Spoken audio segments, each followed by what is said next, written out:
In men, appendicitis usually begins with a cramping wave-like mid-abdominal pain that after number of hours, usually within a day, the pain is then localized in the right left side of the abdomen. The cramping pain is because the appendix is being blocked by a concretion, a solid mass of feces, and that cramping pain is caused by the contractions of the appendix trying to push it out. But once the broke remains, the protein new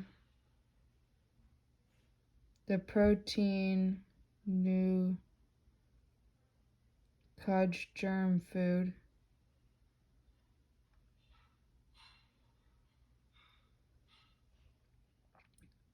in the appendix allows the bacterial germs to proliferate.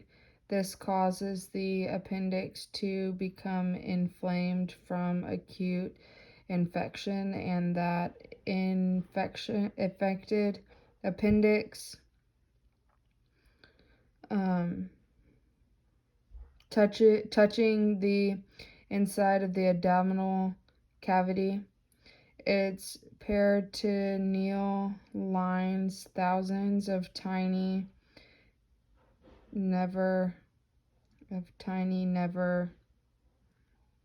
nerves,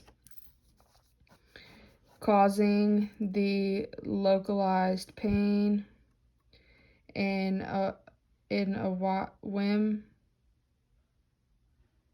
women.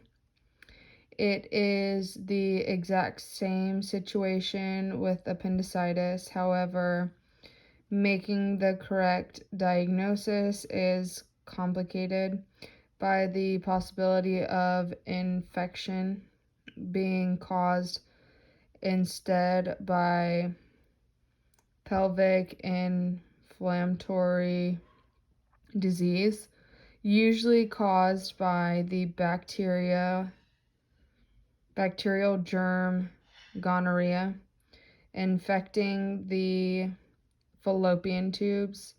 Here instead of a low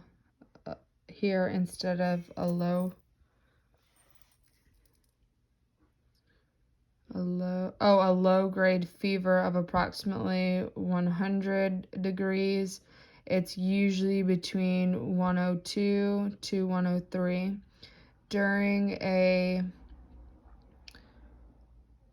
pelvic examination, by pushing on the mouth of the womb, the cervix, this causes severe pain.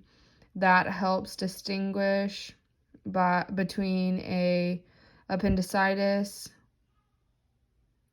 versus infected fallopian tubes. In children, the sequence of events is much faster, usually within 12 hours to 1 day, until the rupturing of the appendix occurs. And unlike in adults, the omentum, the fat pad that hangs down from the stomach and large intestines, is much less developed, and therefore infection can spread throughout the abdominal cavity, which could peritonitis.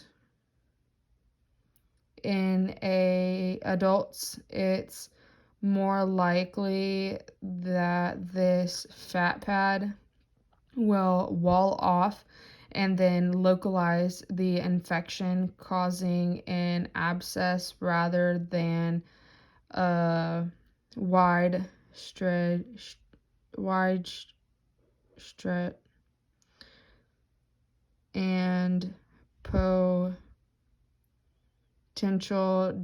potentially deadly infection, peritonitis.